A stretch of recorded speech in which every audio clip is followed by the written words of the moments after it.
Hello everyone! Today I'll show you how to change the Dialog Boost setting in Dispatch.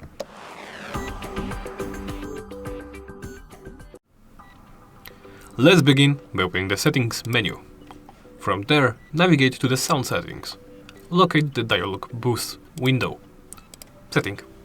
Here you can set it to on or off.